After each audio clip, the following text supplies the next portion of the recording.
بسم الله الرحمن الرحيم. الحمد لله رب العالمين والصلاة والسلام على سيد المرسلين وعلى آله وصحبه أجمعين ومن اتبعهم بإحسان إلى يوم الدين. أما بعد.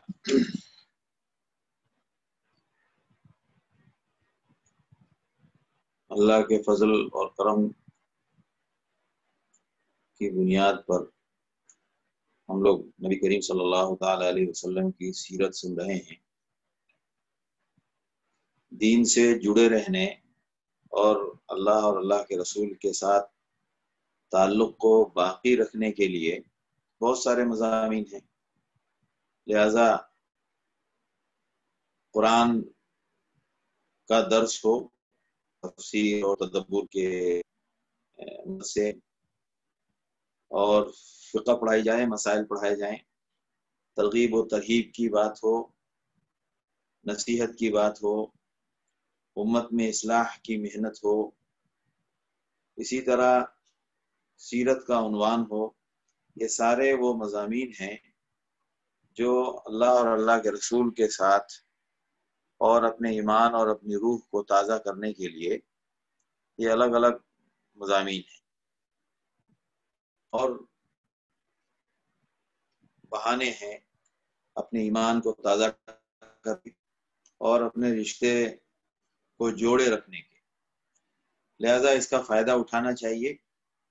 بے شک ہم 5 وقت کی فرض نماز پڑھتے ہیں، اس کے علاوہ ہمارے پاس کافی وقت ہوتا ہے اپنے مسائل زندگی کو حل کرنے یا اپنی ضروریات کو پورا کرنے کے لیے، لیکن وہ بھی ضرورت سے زیادہ وقت ہوتا ہے، کیونکہ ایک انسان بسا اوقات اپنے زندگی گزارنے کے لیے 2-4 گھنٹے کی محنت سے اس کی حاجت پوری ہو جائے۔ 24 گھنٹے میں ہماری عبادت کا تمام نمازوں کا وقت اگر تفصیل سے بھی ہو تو 1 گھنٹے سے زیادہ نہیں لگتا، 1 گھنٹے 1.5 گھنٹے کی پورا موقع ہے، 1 گھنٹے 1.5 گھنٹے کی مدت ہے جو عبادت کے لیے کافی ہے، یعنی 5 وقتہ نماز کے لیے، اور باقی اوقات ہمارے آرام کے لیے کافی ہیں اور اپنے روزگار کی نسبت سے بھی کافی ہیں، پھر بھی ہمارے پاس وقت بچتا ہے۔ لہذا ان اوقات کا بہترین استعمال یہ ہے کہ الگ الگ بہانے سے انسان اپنے آپ کو مربوط رکھے ان مضامین کے ساتھ۔ فطری بات ہے، جب ان مضامین کے ساتھ ہمارا ربط ہوگا تو قدم قدم پر اللہ کا نام آئے گا، اللہ کے نبی کا تذکرہ آئے گا، اور اللہ کن باتوں سے راضی ہوتا ہے وہ ذکر چھڑے گا، اور کن باتوں سے اللہ ناراض ہوتا ہے وہ باتیں آئیں گی، اور اللہ کو راضی کرنے کے لیے لوگوں نے، اللہ کے نیک بندوں نے کیا کیا کیا وہ تفصیل آئے گی، اور اللہ کے کو جن لوگوں نے ناراض کیا ان کے ساتھ اللہ کا کیا معاملہ رہا وہ تفصیل آئے گی۔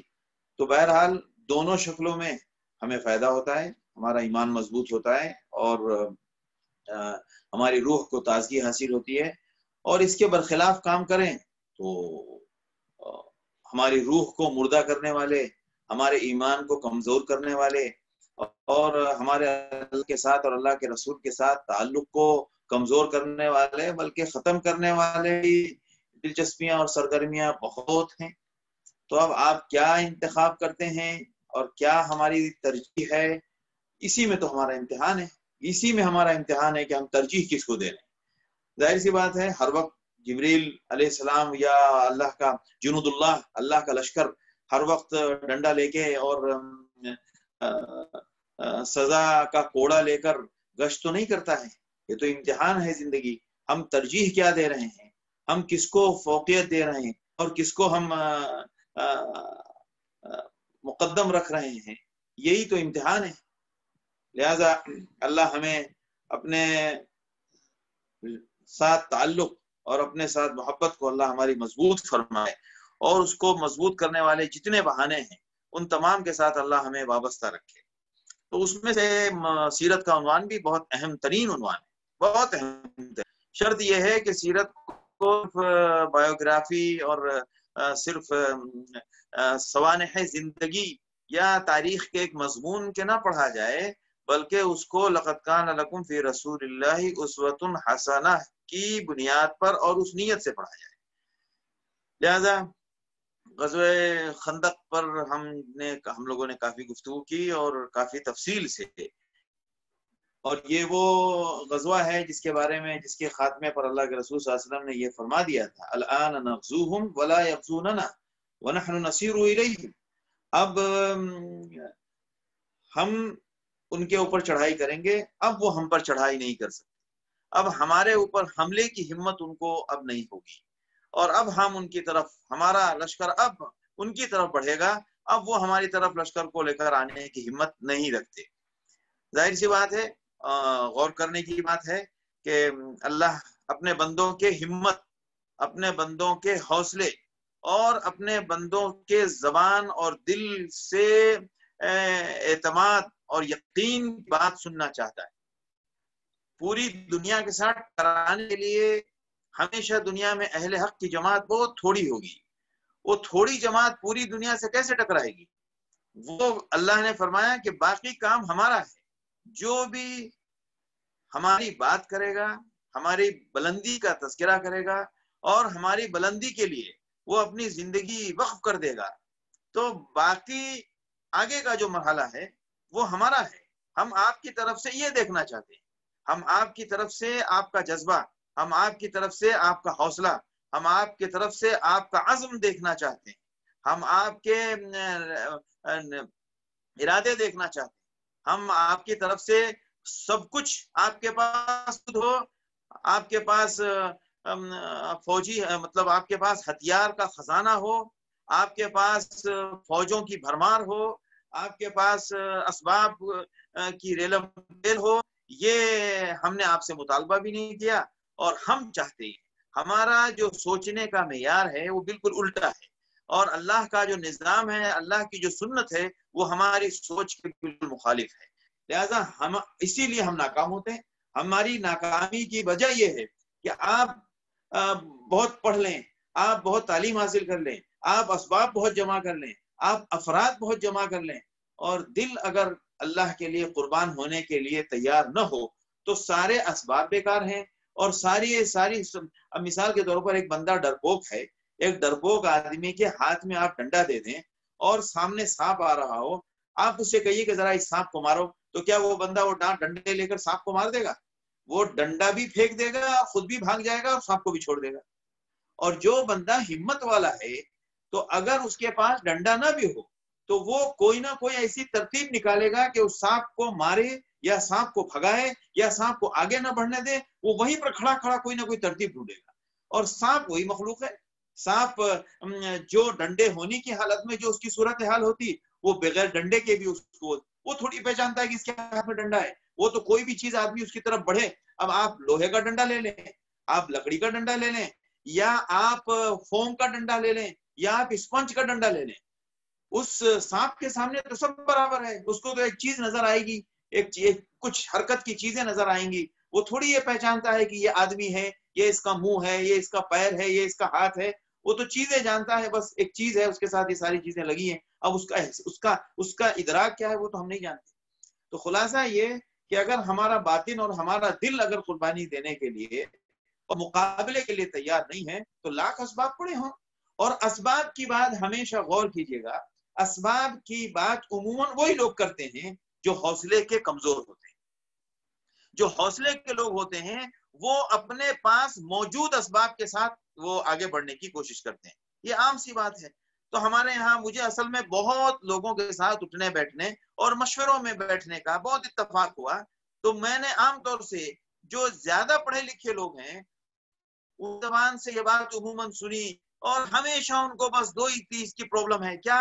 چونکہ وہ بڑے لوگوں کے بیچ میں بیٹھ کر ان کی عادت سی پڑ گئی ہے کہ بڑی سیلری والے کون ہیں اور لائف اسٹیٹس کن کا بہت ہائی ہے، اور کون کس ولا کس ایریا میں ہے، اور اس ایریا میں جس ایریا میں میں رہ رہا ہوں اس ایریا میں خالی 2 ہی 4 مسلمان ہیں، باقی سب غیر مسلم ہیں، تو اسے بڑی الجھن ہوتی ہے کہ میرے اس محلے میں اور بھی مسلمان ہونے چاہیے، تو اور مسلمان میرے محلے میں کیوں نہیں ہیں؟ تو بھائی ان کے پاس اتنی بڑی ڈگری نہیں ہے، ان کے پاس اتنی بڑی جاب نہیں ہے، ان کے پاس اتنا ہائی پروفائل نہیں ہے، اس لیے وہ اس ایریا میں نہیں آ رہے ہیں۔ تو اب وہ اپنے پوش ایریے سے باہر نکلتے ہیں تو وہ صرف ایک ہی تبلیغ کرتے ہیں کہ بھائی آپ پڑھو، آپ high education for what, for اپنے اسٹیٹس کو ہائی کرنے کے لیے اب ان کے دماغ میں یہی بھوت سوار رہتا ہے.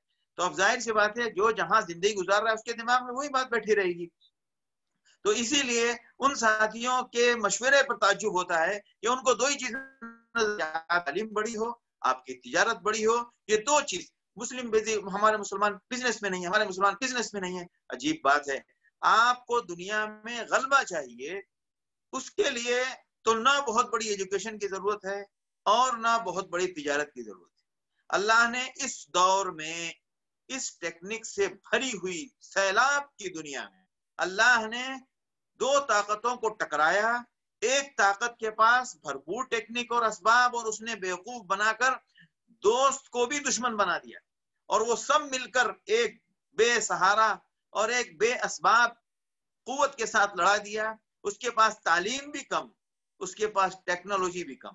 آپ کو تعجب ہوگا، ایک بڑے بزرگ گفتگو کر رہے تھے کہ وہ اس ملک کے خارجہ وزیر خارجہ کے پاس ملاقات کے لیے گئے. تو جب ان کے گھر گئے تو کہہ رہے ہیں کہ مجھے 1400 سال پہلے والی تاریخ یاد آ گئی. وہی لکڑی کے پٹ والا دروازہ جو عام طور سے دیہاتوں میں ہوتا ہے اور اس میں بھی جھک کے جانا پڑتا ہے. بالکل سادہ گھر ایک وزیر خارجہ کا. میں نے کہا کہ دنیا میں اگر تاریخ بنتی ہے تو ایسے لوگوں سے بنتی ہے. اور ہمارے لوگ بس ان کو ایک ہی چیز نظر آتی ہے، وہ کسی بڑے کمپنی میں مینیجر ہیں تو وہ دیکھ رہے ہیں کہ میرے نیچے کا سیکرٹری غیر مسلم ہے، میرے اوپر کا جو بندہ ہے وہ غیر مسلم ہے. اب اس کو مسلم جب نہیں نظر آتے ہیں تو وہ اپنے کمپنی سے باہر نکلتا ہے تو اس کو بس ایک ہی چیز نظر آتی ہے، بھائی آپ ٹیکنیکل ایجوکیشن لیں، آپ اسکوپ والے تعلیم حاصل کریں، اور بس پھر وہ یہی تعلیم کرتا ہے. بھائی دنیا میں غالب آنے اور دنیا میں سرخروئی کے لیے یہ اسباب نہیں ہے. ہاں اچھی تعلیم سے آپ کو اچھا روزگار مل جائے گا، ہم اس کا انکار نہیں کرتے. بالکل اچھے روزگار کے لیے آپ کیجیے، اس سے آپ کو فائدہ ہوگا. لیکن آپ یہ چاہیں گے کہ پوری دنیا میں تمام اچھے پوسٹ پر اکثریت مسلمانوں کی ہو جائے تو اسلام کا غلبہ ہوگا. جب اکثریت نہیں ہے تو ہمارے مسلمانوں کا حال یہ ہے کہ ہم نے سب کچھ کر لیا، ہمارے ملکوں سے ہم نے پردہ اڑا دیا. یہ تعلیم اور یہ تھوڑے سی تعلیم کا نتیجہ ہے کہ آج ہماری عورتیں دیکھ لیں کہاں ہیں، ہماری نوجوان بچیاں دیکھ لیں کہاں ہیں. آج تھوڑی سی تعلیم آئی ہے تو صورتحال یہ ہے کہ ہم نے پورے معاشرے کو سود کے سوتوں سے جوڑ دیا ہے. پوری ہر جگہ سود کے بارے میں ہمارے کوئی شعور نہیں ہے. کبھی ہم نے غور کیا کہ ہمارا سود کے معاملے میں ہمارا کیا رویہ ہے اور ہم کس حد تک ملوث ہے اس میں؟ ہم نے اسلام کے نام پر کیا خدمت کی؟ یہ جو باتیں لوگ کرتے ہیں ہر وقت وہ صرف بطور قوم بات کرتے ہیں. ہم صرف قوم نہیں ہیں، ہم ایک امت ہیں. اس امت کی کنڈیشن ہے کنتم خیر امہ اخرجت للناس. پہلی بات ہمیں لوگوں کے لیے کام کرنا ہے. لوگوں کے لیے کام کیا کرنا ہے؟ سب سے پہلے لوگوں کے لیے جو کام کرنا ہے وہ کیا ہے؟ کنتم خیر امہ اخرجت للناس. امت کی پہلی صفت کیا ہے؟ اخرجت للناس. پہلے دماغ میں یہ بٹھا لو کہ this life is not for you. یہ زندگی صرف تمہاری اپنی زندگی کے لیے نہیں ہے، یہ زندگی لوگوں کے مقصد، لوگوں کے لیے استعمال ہو، لوگوں کے کام آئے اور لوگوں کی خدمت میں صرف ہو. خدمت کی اسپیسیفیکیشن کیا ہوگی؟ خدمت کی تعیین کیجئے کہ کیا ہم لوگوں کے لیے جو بھی چاہے کام وہ کر ڈالیں؟ نہیں. اب اس کی تفصیل آ رہی ہے. تأمرون بالمعروف وتنہون عن المنکر. سب سے پہلے جو لوگوں کو کام کے لیے آپ کو کام کرنا ہے، پہلے تو کام کرنا ہے آپ کو لوگ انسانیت کے.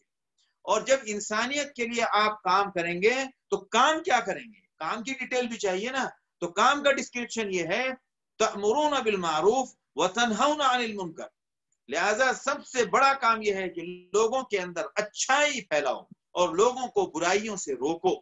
یہ ہے ہم ایسے قوم نہیں ہیں، ہم ایک امت ہیں، اور اس امت کے ساتھ کنڈیشن ہے. صرف امت نہیں ہے بلکہ یہ ہے تأمرون بالاخرجت للناس. پہلا تأمرون بالمعروف وتنہون عن المنکر وتؤمنون باللہ. اور ایمان اللہ کے ساتھ بہت مضبوط ہونا چاہیے. بتائیے ہمارے ایمان پر ہم نے کیا محنت کی؟ ساتھی کہتے ہیں مجلسوں میں بیٹھیں گے بس یہ بات کہیں گے نہ ہمارا حلیہ ٹھیک ہے، نہ ہماری وضاقت ٹھیک ہے، مشورے میں آئے ہیں تو حضرت کا لباس دیکھ لیجئے، عجیب سی ٹی شرٹ پہنا ہوا ہے، عجیب سی پینٹ پہنا، حضرت کیا کہتے ہیں کہ کسی مشاعرے سے اٹھ کے آ رہے ہیں اور مشورہ امت کا غم لے کر بیٹھے ہیں۔ ذرا یہ آداب بھی ہمیں معلوم ہونے چاہیے۔ یہ میں اس لیے کہہ رہا ہوں کہ ہمارے رفاہی کام بہت ہو رہے ہیں اور ہمارے دین کی نسبت سے ہماری محنتیں بہت ہو رہی ہیں، لیکن ہمارے پاس وہ نتیجہ ہماری محنت کا اتنا سامنے نہیں آ رہا ہے۔ اس کی وجہ کیا ہے؟ اس کی وجہ یہ ہے کہ ہمارا نہج ایمان اور اللہ کی ذات اور آخرت میں اللہ کی ایک خوشنودی نہیں۔ لہذا یہ غزوہ خندق میں دیکھیے آپ کہ غزوہ خندق میں اسباب کی بھی کمی، فوج کی بھی کمی اور ہتھیار کی بھی کمی، ان سب کے باوجود اللہ نے کیسی سربلندی نصیب فرمائی۔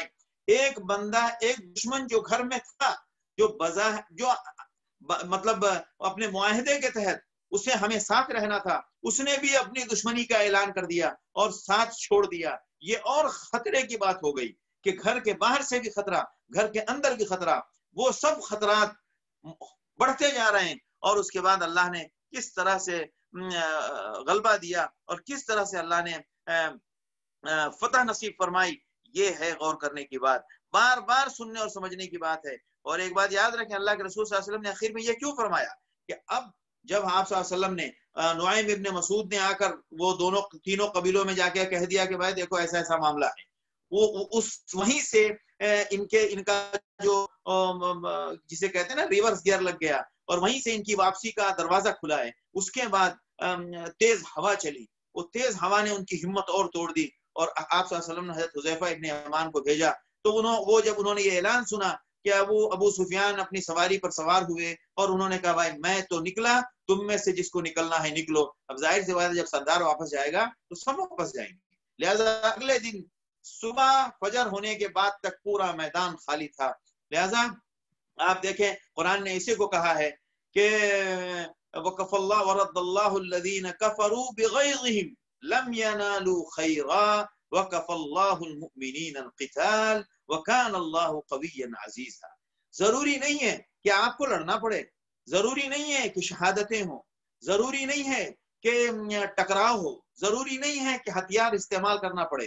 ہمارا جذبہ، ہمارے حوصلے اور ہماری ہمت اور ہماری قربانی سامنے آنی چاہیے۔ اس کے بعد اللہ کی طرف سے اللہ کس کو ذریعہ بنائے گا؟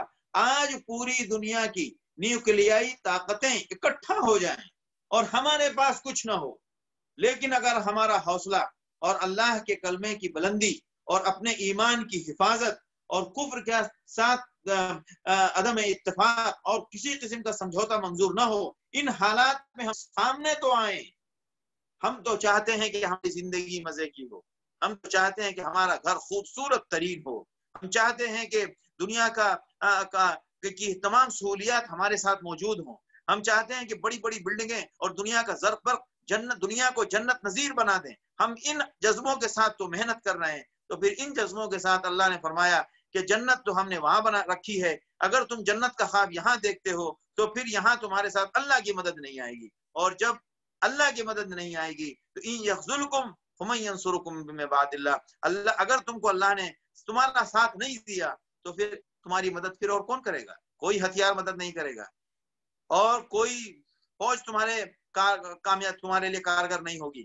لہذا یہ اصل دیکھنے کی بات ہوتی ہے کہ وہ اللہ کے رسول صلی اللہ تعالی علیہ وسلم نے پھر جب یہ ساری فوجیں واپس چلی گئیں اور اگلے دن جب صبح پورا میدان خالی تھا، اللہ کے رسول صلی اللہ علیہ وسلم نے فرمایا کہ یہ ساری طاقتیں اکٹھا کر کے آئے اور ان کے پاس جو آخری زور تھا وہ انہوں نے استعمال کر لیا، اب ان کے بس کا نہیں ہے۔ لہٰذا آپ نے فرمایا کہ اب ہم ان کے اوپر چڑھائی کریں گے، وہ ہم پر چڑھائی نہیں کر سکتے۔ ٹھیک ہے، اب صبح آپ صلی اللہ علیہ وسلم وہاں سے خندق سے اب آپ لوٹے ہیں، وہ میدان خالی ہو گیا جدھر سے دشمن فوج آ کر اکٹھا ہوئی تھی، اور آپ صلی اللہ علیہ وسلم اپنے گھر تشریف لے گئے اور حجرے میں آپ صلی اللہ علیہ وسلم ابھی غسل ہی فرما رہے تھے۔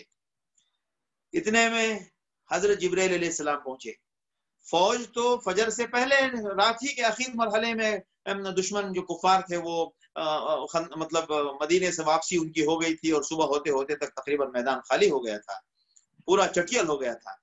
تو آپ صلی اللہ علیہ وسلم جب مدینے اپنے گھر تک پہنچے ہیں، ظاہر سی بات اس میں وقت لگتا ہے، آپ صلی اللہ علیہ وسلم یہاں پہنچے ہیں اور پھر آپ نے ہتھیار رکھے ہیں اور آپ نہا رہے تھے، بعض روایتوں میں کہ آپ کا غسل ابھی مکمل بھی نہیں ہوا تھا، اور جبرائیل علیہ السلام حاضر ہو گئے، اور جبرائیل علیہ السلام نے پہنچے، جاءہ جبرائیل علیہ السلام عند ظہر وهو يقتل في بیت ام سلمہ، سلمہ حضرت ام سلمہ رضی اللہ تعالی عنہ کے گھر میں آپ غسل فرما رہے تھے، تو حضرت جبرائیل نے پوچھا کہ کیا آپ نے ہتھیار رکھ دیے؟ فإن الملائکۃ لم تضع اسلحتهم، فرشتوں نے تو ابھی تک اپنے ہتھیار نہیں رکھے، وما رجعت الآن الا من طلب القوم، اور ہم تو ابھی دشمن کا پیچھا کر کے لوٹے ہیں، لہٰذا وہ جو فجر سے پہلے جو نکلنا شروع ہوئے تھے تو فرشتے ان کے پیچھے پیچھے ہمراہ الاسد تک، ایک روایت میں ذکر ہے کہ حضرت جبرائیل علیہ السلام نے فرمایا کہ ہم نے ان کو ہمراہ الاسد تک پہنچا دیا ہے، وہاں سے چھوڑ کے تب ہم آپ کو آئے ہیں تاکہ وہ واپس آنے کا ارادہ نہ کریں، لہذا ہم تو وہاں سے، ہم کو تو دیر اس لیے ہوئی کہ ہم تو دشمن کے تعاقب میں تھے۔ اب ظاہر سی بات ہے فرشتوں کو ہمراہ الاسد سے مدینے آنے میں سیکنڈوں کی بات ہے، لیکن جب دشمن کا پیچھا کریں گے تو دشمن تو اپنی رفتار سے جا رہا ہے، وہ تو فرشتے نہیں ہیں، لہذا ان کی رفتار میں فرشتے ان کے پیچھے پیچھے تھے، جب ان کو ہمراہ الاسد تک ان کا پیچھا کر کے ان کو وہاں تک ان کو اپنے حدود سے باہر کر دیا، تو اب جب ان کو واپسی مدینے آنا تھا تو ایسے بات ہے فرشتے سیکنڈوں میں کہاں سے کہاں پہنچ جائیں، اللہ نے ان کا نظام رکھا ہے ایسا، تو کہتے ہیں ہم تو ابھی قوم کا پیچھا کر کے آئے ہیں، فَانْحَسْ بِمَن مَعَكَ إِلَىٰ بَنِي قُرَيْظَةَ، آپ اور آپ کے ساتھ جتنی آپ کے صحابہ ہیں فوراً سب بنو قریظہ پہنچے۔ اب اندازہ لگائیں آپ، ابھی 30 کم و بیش ایک مہینے کے حصار کے بعد صبح وہاں سے نکلے ہیں اور دوپہر کا وقت ہے، کچھ لوگ نہا چکے ہیں، کچھ لوگ نہا رہے ہیں، کچھ لوگوں نے کپڑے بدلے ہیں، کچھ لوگ نہیں کپڑے بدل سکے ہیں، کچھ لوگوں نے گھنٹہ آدھا گھنٹہ آرام کیا ہوگا، اس صورتحال میں حضرت جبرائیل علیہ السلام آگے، حضرت جبرائیل علیہ السلام فرمایا کہ نکلے بنو قریظہ کی طرف۔ اب دیکھیں آپ کہ دین کی خاطر کس طرح چوکس رہنا پڑتا ہے اور کس طرح چوکس رہنے کی ہمیں یہاں رہنمائی مل رہی ہے۔ فإني سائر أمامك، میں آگے آگے جا رہا ہوں اور میں ان کے قلعوں کو ہلا دوں گا اور ان کے دلوں میں رعب ڈال دوں گا، لہٰذا حضرت جبرائیل علیہ السلام اپنے قافلے کے ساتھ آگے نکلے۔ اللہ کے رسول صلی اللہ علیہ وسلم نے ایک صحابی ایک صحابی کو متعین کیا کہ جاؤ لوگوں میں اعلان کرو کہ جو بھی سن رہا ہے اور جو بھی اللہ کے رسول کا فرما بردار ہے، فلا یصلین العصر، عصر ہر بندے کو بنو قریظہ میں پڑھنی ہے، یعنی ہر بندے کی کوشش یہ ہو کہ وہ عصر بنو قریظہ میں پڑھے، یعنی بنو قریظہ عصر سے پہلے پہنچ جائے یا عصر کے وقت وہاں پہنچ جائے، مغرب سے پہلے پہلے سب کو وہاں پہنچ جانا ہے، لہٰذا اور مدینے میں حضرت عبداللہ ابن مکتوم کو انہوں نے آپ صلی اللہ علیہ وسلم نے نائب بنایا اور جھنڈا حضرت علی ابن ابی طالب کو دیا اور وقدمہ الی بنی قریظہ، اور ان کو کہا کہ آپ آگے آگے چلیں، پیچھے سارے لوگ آ رہے ہیں، حضرت علی رضی اللہ تعالیٰ آگے آگے گئے، اور حضرت علی جب وہاں پہنچے تو اللہ کے رسول صلی اللہ علیہ وسلم کی شان میں کچھ ناروا جملہ سنا حضرت علی رضی اللہ عنہ کو بالکل برداشت نہیں ہوا۔ اللہ کے رسول صلی اللہ علیہ وسلم مہاجرین اور انصار کے ساتھ نکلے، یہاں تک کہ بنو قریظہ کے ایک کنویں کے پاس آپ ٹھہرے اور تمام صحابہ رضوان اللہ تعالی علیہ مجمعین آپ صلی اللہ علیہ وسلم کے حکم کی فرما برداری میں مدینے سے نکل چکے تھے۔ اب وہ کچھ میلوں پر ہے، یعنی وہ نزدیک نہیں ہے بنو قریظہ، جو جہاں پر آپ صلی اللہ علیہ وسلم مسجد نبوی ہے وہاں سے چند میل کے فاصلے پر تھا بنو قریظہ، لہٰذا وہاں جانے میں وقت لگتا ہے، تو صحابہ نے تمام کے تمام نکلے اور فوراً جیسے ہی اعلان ہوا لوگ اعلان سنتے گئے نکلتے گئے، اعلان سنتے گئے نکلتے گئے، یہاں تک کہ سب بنو قریظہ کی طرف روانہ ہو گئے۔ اب اتفاق سے راستے میں عصر کی نماز کا وقت آیا، اب وہ تھوڑا لیٹ کرتے رہے لیکن اب عصر کے وقت کے جانے کا خطرہ ہوا، تو اب وہاں پر صحابہ کے اندر دو جماعت پیدا ہو گئی۔ صحابہ میں سے ایک جماعت نے کہا کہ دیکھو اللہ کے رسول صلی اللہ علیہ وسلم نے فرمایا تھا کہ آپ کو عصر کی نماز بنو قریظہ میں پڑھنی ہے، لہٰذا ہم لیٹ ہو گئے، اب ہم اگر بنو قریظہ میں جانے کا انتظار کریں گے تو ہماری مغرب عصر نکل جائے گی، لہٰذا ہم عصر پڑھ لیتے ہیں۔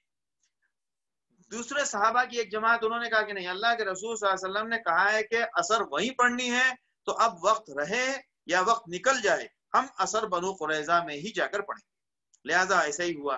ایک جماعت نے تو عصر پڑھ لی، انہوں نے کہا وقت نکل رہا ہے، اللہ کے رسول کا مقصد یہ نہیں تھا کہ وقت بھلے سے نکل جائے، وقت پر نماز پڑھنے کا حکم ہے، ہم وقت پر نماز پڑھ لیں گے، ہمیں وہ جلدی کرنے کے لیے کہا گیا تھا کہ عصر مغرب سے پہلے پہلے وہاں پہنچ جائے، عصر آپ کو وہاں پڑھنی۔ لہٰذا ایک جماعت نے پڑھ لی، دوسری جماعت نے فرمایا کہ اللہ کے رسول نے جب فرمایا ہے کہ اثر وہیں پڑھنی ہے تو ہم وہی پڑھیں گے، باقی اللہ کے رسول صلی اللہ علیہ وسلم سے بات ہو جائے، جب بات ہوگی تو بات صاف بتا دیں گے۔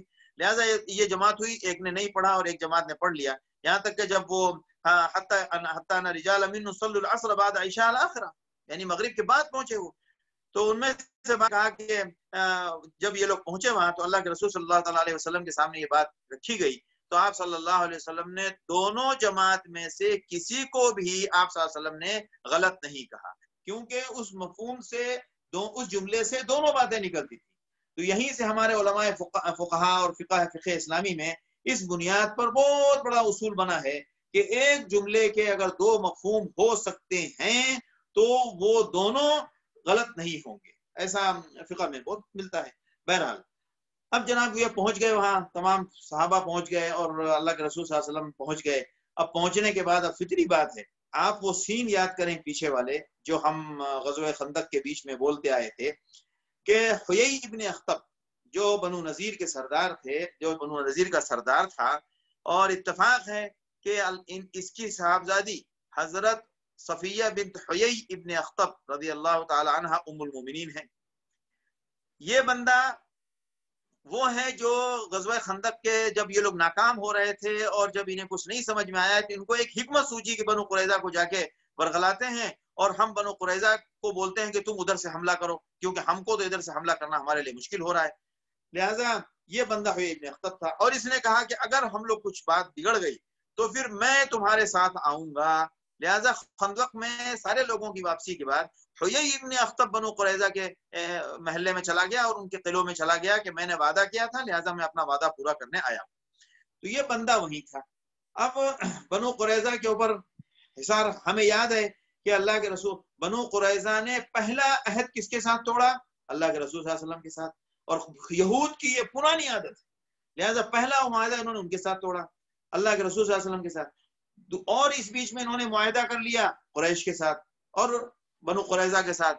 اب بنو قریظہ اور قریش کے ساتھ جب معاہدہ کیا، اب جب کو خطرہ محسوس ہوا نعیم کے کہنے کے بعد انہوں نے ان کے ساتھ معاہدہ توڑ دیا۔ لہٰذا معاہدہ توڑنا ان کی پرانی عادت ہے، اور قرآن نے جب بنو یہود کے بارے میں بار بار یہ کہا ہے فَبِمَا نَقْضِهِمْ مِيثَاقَهُمْ فَبِمَا نَقْضِهِمْ مِيثَاقَهُمْ وَنَقْضِهِمُ الْعَهْدَ، قرآن نے بار بار کہا ہے۔ لہٰذا ہمارے تمام دنیا کے مسلمانوں کو یہ بات یاد رکھنی چاہیے کہ یہود قیامت آ جائے گی اور یہ خرابی ان کی دور نہیں ہوگی، کیوں کہ یہ ہزاروں سال پرانی ان کی ایسی خصلت ہے جس کے وہ عادی ہو چکے ہیں، اور وہ اللہ کے ساتھ عہد توڑتے ہیں، انبیاء کے ساتھ عہد توڑتے ہیں، قوموں کے ساتھ عہد توڑتے ہیں، اور جتنا بھی آج کی دنیا میں آپ کو نظر آ رہا ہے کہ یہاں سچ بولا جا رہا ہے اور یہاں انہوں نے ایسا کیا، یہاں انہوں نے ایسا کیا، سب جھوٹ ہے، اور اس کے پیچھے کوئی نہ کوئی بڑا شر یا کوئی نہ کوئی بڑا فتنہ پوشیدہ ہوتا ہے جو ہم دیکھتے نہیں، یا ہمارے اندر اس کو سمجھنے کی یا اس کو دیکھنے کا شوق یا کوشش نہیں ہے ہمارے اندر۔ لیکن اگر اس کے اسباب میسر آ جائیں تو ضرور اس راز کو معلوم کرنا چاہیے، پتہ چل جائے گا کہ اس میں کتنا بڑا دھوکہ ہے، اور ہر قوم کے ساتھ یہ دھوکہ کریں گے، یہ چاہے اہل ایمان کے ساتھ ہیں ان کے ساتھ بھی دھوکہ کریں گے، یہ کفار ہیں ان کے ساتھ بھی دھوکہ کریں گے، یہ لوگ دھوکے میں ہیں جو ان کے ساتھ معاہدے کر کے اس خوش فہمی میں ہیں کہ ہمیں ان کے ساتھ یہ فائدہ ہوگا، عارضی فائدہ تو نظر آئے گا، لیکن جب مصیبت کی گھڑی ہوگی اور جس وقت پریشانی اور آفت ان کے اوپر ٹوٹ پڑے گی، اس وقت یہ معاہدہ توڑ دیں گے اور اس وقت یہ خود بھی ہلاک ہوں گے اور دوسرے کو بھی ہلاک کریں گے۔ یہی ان کی تاریخ رہی ہے، اور یہ مدینے میں اللہ کے رسول صلی اللہ علیہ وسلم کے مدینے میں جو کچھ بھی ہے اس کے ایک ایک پوائنٹ کو آپ پڑھیے اور اس کو سمجھیے اور اس کو آج کے دور سے بھی اس کی مطابقت کیجیے۔ اور ہمیشہ جب بھی یہود نے اپنا اڈا کہیں جمایا ہے صدیوں سے، تو اللہ نے اس اڈے سے ان کو برباد کیا ہے اور ہلاک کیا ہے۔ یہ اللہ کی سنت ہے، اور اللہ کی سنت کبھی بدلتی نہیں ہے، اور وہ سنت تاریخ نے پہلے بھی دیکھا اور آئندہ بھی دیکھے گی کہ جس طرح ظلم کے ذریعے اور جس طرح دھوکے اور سازشوں کے ذریعے جو بھی اپنے عزائم پورے کیے جا رہے ہیں، ظاہر سی بات ہے اس میں سفر گزرتا ہے، اس میں ایک مدت لگتی ہے، اس میں کچھ لوگوں کو فائدہ بھی ہوگا، کچھ لوگوں کو نقصان بھی ہوگا، لیکن وہ داستان جو ختم ہوگی تو وہ اسی پر ختم ہوگی، بربادی پر اور بدنامی پر اور لعنت پر اور ذلت پر اور پوری دنیا کی ملامت پر وہ بربادی، وہ داستان ختم ہوگی۔ لہذا اب انہوں نے عہد توڑا تھا، حیی ابن اخطب اللہ کا بھی وہاں پہنچ گیا تھا، اللہ کے رسول صلی اللہ علیہ وسلم نے ان کا حصار کیا، اور وہ حصار بعض روایتوں کے مطابق 1 مہینے تک کم و بیش رہا، کم و بیش 1 مہینے کی مشقت خندق میں بھی رہی، 20-22 دن 27 دن 1 مہینہ، کم و بیش 1 مہینے کے مدت خندق کے سامنے یہ غزوہ خندق کی مدت رہی۔ اس کے بعد جب یہ لوگ یہاں آئے تو بنو قریظہ کے پاس جب تمام صحابہ پہنچے تو یہاں بھی حضرت ہمارے اہل ایمان کا جو لشکر تھا وہ 3000 اور 30 گھوڑے تھے، اور یہ سب بنو قریظہ کے قلعوں کو انہوں نے سب نے اپنے اوپر گھیرے میں لے لیا، اور ان کا محاصرہ شروع ہو گیا۔ جب محاصرہ شروع ہوا تو اب ظاہر سی بات ہے محاصرے کو کتنے دن برداشت کریں گے؟ محاصرے میں کیا ہوتا ہے، آپ باہر نکل نہیں سکتے، کوئی بندہ باہر سے اندر آ نہیں سکتا، اور ہر وقت خطرہ لگا رہتا ہے کہ پتہ نہیں کس وقت ہم پر حملہ ہو جائے، لہٰذا رات کو سکون سے سو نہیں سکتے، باری باری لوگ سوتے ہیں، کچھ لوگ سو رہے ہیں تو ایک بڑی تعداد جگ کے گزار رہی ہے، اور جو لوگ کچھ لوگ کھانے پینے کا بندوبست کر رہے ہیں، اور انفرادی طور پر کوئی حرکت نہیں کر سکتے، بڑی محاصرے میں تو بالکل چین نہیں رہتا ہے۔ تو اب جب ان کے اوپر محاصرہ بہت مشکل ہو گیا، 10 دن یا 10 دن سے زیادہ گزرا، ظاہر سی بات 1-2 دن تو آدمی برداشت کر لیتا ہے۔ تو ان کے جو سردار تھے کعب ابن اسد، اس نے اپنی قوم سے کہا کہ دیکھو میں 3 آپشن آپ کے پاس رکھتا ہوں، ابھی ہمارے پاس 3 آپشن ہے اپنے آپ کو بچانے اور اپنے آپ کو محفوظ کرنے کا۔ دیکھیں عقل جب ماری جاتی ہے اور جب عذاب کا وقت آتا ہے تو وہ یہود ہمارے وہ ساتھی، میں اس لیے بیچ میں چھوٹے چھوٹے شوشے چھوڑتا ہوں تاکہ ہمارے لوگ اس کو سمجھیں کہ ہمارے پاس وہ ساتھی جو یہ کہتے ہیں کہ یہود کے اندر اتحاد کتنا ہے، یہود کے اندر اتحاد کتنا ہے، مجھے افسوس ہوتا ہے ان کی عقل پر، یہود کا اتحاد نہیں ہے، یہود کبھی بھی متحد نہیں ہو سکتے، منافق کبھی بھی متحد نہیں ہو سکتے۔ قرآن کہتا ہے تحسبهم جميعا وقلوبهم شتى، آپ سمجھتے ہو کہ وہ متحد ہیں؟ ہرگز نہیں، ان کے دل سب ایک دوسرے سے بکھرے ہوئے ہیں، اور بالکل وہ آپ کو جو نظر آتا ہے وہ صرف نظر آتا ہے، وہ اتحاد نہیں ہے، وہ تو ایک اللہ کا ہماری طرف سے ہمارے اوپر لیے آزمائش کی شکل میں بھی ہمیں نظر آتا ہے۔ لہذا غور کرنے کی بات ہے کہ ان کے سردار کعب ابن اسد نے 3 آپشن رکھے۔ ایک آپشن یہ کہ دیکھو یا تو اللہ کے رسول کے اوپر ایمان لے آؤ اور اس کے ساتھ اس کا دین قبول کر لو، محمد کا دین قبول کر لو، تمہاری جان بھی بچ جائے گی، تمہارا مال بھی محفوظ ہو جائے گا، اور آل و اولاد بھی تمہارے سلامت رہ جائیں گے۔ وقد قال لهم، اور ان سے یہ بھی کہا کعب ابن اسد نے، اور کعب ابن اسد بدنصیب کہیے اس کو کہ اس نے حیی ابن اخطب کے ساتھ معاہدہ کرنے کے لیے بڑی مشکل سے تیار ہوا، یہ شروع سے یہی کہہ رہا تھا کہ دیکھو محمد سے ہم کو کوئی دھوکہ نہیں ہوا ہے، محمد نے ہمیشہ وفاداری کی ہے، اور سب کچھ کہتا رہا، لیکن بہرحال شیطان جب کسی کو بہکاوے میں آئے تو انسان بہک جاتا ہے، بہرحال یہ بہک گیا اس وقت۔ اب اس کے بعد دوبارہ اس نے ایک بات اور کہی یہاں پر کہ محمد کے ساتھ ایمان لے آؤ، اس کے دین کو قبول کر لو، جان مال آل اولاد سب بچ جائیں گے، اور دوسری بات یہ بھی سن لو کہ تمہیں یہ تو پتا ہے نا کہ وہ نبی مرسل ہے، دیکھ لیں آپ، واللہ لقد تبین لکم انہ لنبی مرسل، خدا کی قسم تمہیں یہ معلوم ہے کہ وہ نبی ہے۔ تو وَأَنَّهُ الَّذِي تَجِدُونَهُ فِي كِتَابِكُمْ، یہ میں روایت کے الفاظ سنا رہا ہوں تاکہ کچھ ادھر ادھر نہ ہو جائے، اور تمہیں یہ معلوم، اور یہ چیز تمہاری کتاب میں بھی موجود ہے۔ اور یہ بات ہو گئی، وَإِمَّا يَقْتُلُوا، تو اب یا تو تمہارے بچے تمہاری بیویاں تمہارے ہاتھ سے ماری جائیں، وَيَخْرُجُوا إِلَى النَّبِيِّ صلی اللہ علیہ وسلم، تو وَأَنَّهُ الَّذِي، یہ ایک بات ہو گئی، اور دوسری بات یہ، یعنی ایک بات تو یہ کہ ایمان لے آؤ، اسلام میں داخل اس کو قبول کر لو، دوسری بات یہ کہ سامنے مقابلے پر آ جاؤ، اپنے بیوی بچوں سب کچھ کے ساتھ، بالکل ہتھیار کے ساتھ میدان میں آ جاؤ اور مقابلہ کرو، یا تو جیت گئے تو ہمارا سب بچ جائے گا، اور اگر مارے گئے تو بیوی بچے سب مارے جائیں گے، کوئی شرم کی بات نہیں، مرنے کے بعد کون غم جانتا ہے، کس نے دیکھا ہے اور کس کو یاد رہتا ہے، دنیا ختم تو بات ختم۔ لہذا 2 آپشن، اور تیسرا آپشن یہ ہے کہ اور تیسرا آپشن یہ ہے کہ وَأَمَّا يَهْجُمُ عَلَى رَسُولِ اللَّهِ وَأَصْحَابَهُ وَيَكْبِسُوهُمْ يَوْمَ السَّبْتِ لِأَنَّهُمْ قَدْ أَمِنُوا، تو